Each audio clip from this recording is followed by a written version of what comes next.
What's good, y'all? It's not Stop No with another video. Well, the fight just ended.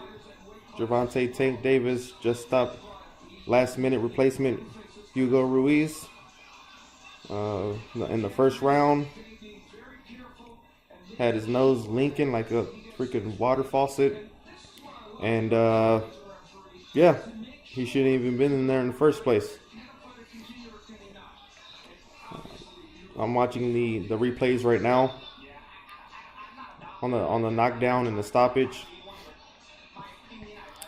Looked like it was just straight left down the pipe for the nose, and as soon as I saw that nose leaking, I was like, yeah, that sucker's broken.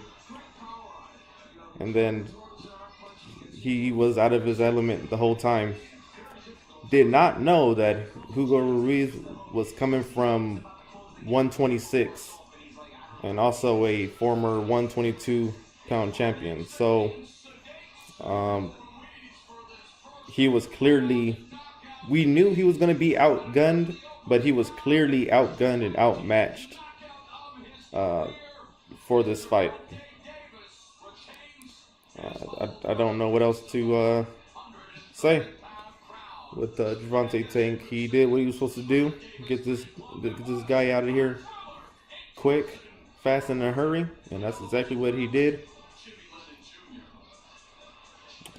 Looking at the post-fight right now, and let me talk about the previous undercards. They were boring. They were fucking boring. I literally just started playing PlayStation before the actual main card was going on, until that went on. The Fortuna fight versus the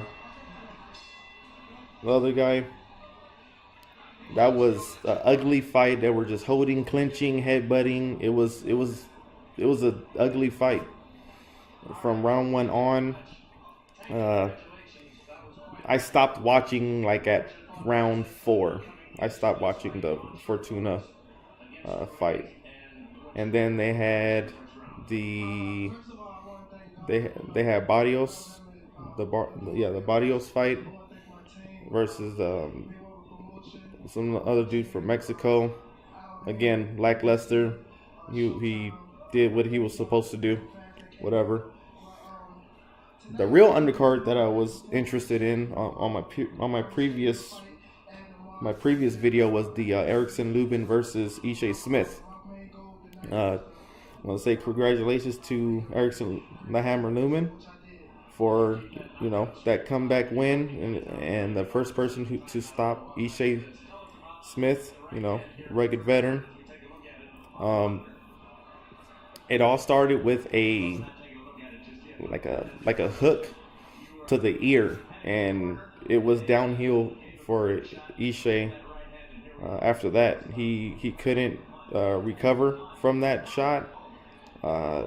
He was trying to recover, and it just fucked up his equilibrium, man. He couldn't set, and he had plenty of chances by the ref to get back in the fight, and he just couldn't do it. I think it was like the second or third round after that, and going into the next round, the referee waved it off like, nah, you don't want no more. So that was a good stoppage, because I don't, it's dangerous when you're out there and you're not fully recovered. You don't want to take unnecessary punches like that. But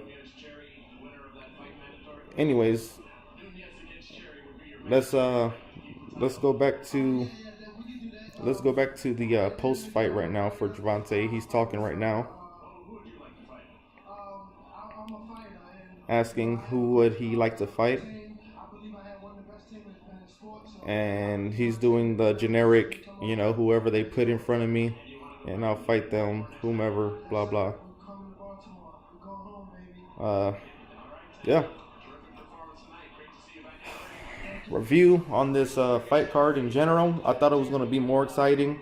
Usually Carson puts up exciting cards, and this was a bust, because it had uh, situations where, obviously Abnormades, he pulled out because of his detached retina, stuff like that. So,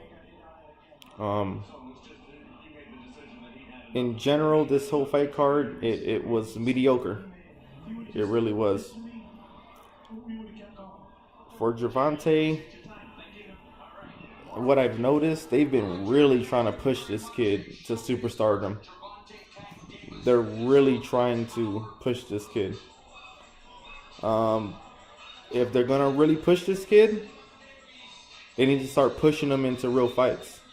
And again, I'm not gonna criticize his fight tonight because that wasn't his fault about Abner Mades pulling out.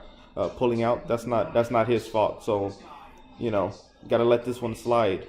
But next fight go around, he has to fight somebody. Either he's collecting the belts or he's fighting somebody for real. And not somebody that's coming up in weight to fight him, not somebody that's coming up 2 weight classes to fight him. Somebody for real, and somebody that actually poses a threat. We want to see what he has. We want to see what he has. So anyway, that's all I'm going to talk about. Not a lot to talk about this fight because it wasn't really anything to talk about with this fight. Exactly how I thought it was going to be. Just wish it was more exciting. I guess we'll see what happens next time, you guys. Like, comment, subscribe, etc. I'm out.